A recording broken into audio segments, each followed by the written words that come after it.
আসসালামু আলাইকুম। যে যেখান থেকে আমার এই চ্যানেলটি দেখছেন তাদেরকে জানাই আসসালামু আলাইকুম।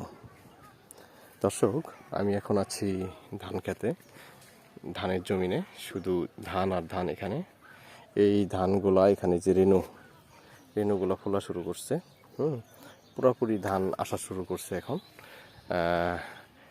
কিছু কিছু ধান এসেও গেছে, মানে হয়তো এক সপ্তাহের মধ্যে পেকে যাবে। এখানে আমাদের এখানে এই ধানগুলা খুবই বাম্পার ফলন হয়েছে এখানে, খুবই সুন্দর ফলন হয়েছে। দেখেন দর্শক, ধানের যে কোয়ালিটি, যদি এখন বৃষ্টি বাতাস না আসে তাহলে আরও বেশি ফলন হওয়ার সম্ভাবনা আছে ইনশাল্লাহ। সব কৃষকেরই হাসি ফুটুক সবার মুখে। যে পরিশ্রম, যে ঘাম দিয়ে এই ফলানো ধান সুন্দরভাবে যেন কৃষকরা ঘরে তুলতে পারে, সেই কামনা করছি।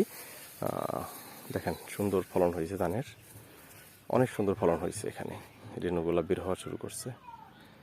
এদিকে দেখা যাচ্ছে দর্শক, আমি দেখাচ্ছি, এদিকে ধানগুলা মনে হয় একদম পোক্ত হয়ে গেছে। দেখেন কি সুন্দর ধান হয়েছে। এবং হ্যাঁ, দেখেন ধানগুলো পোক্ত হয়ে যাচ্ছে।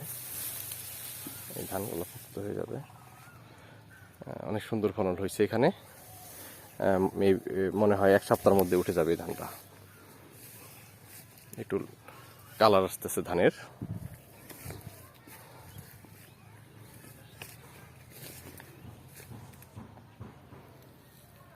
ধান আর ধান।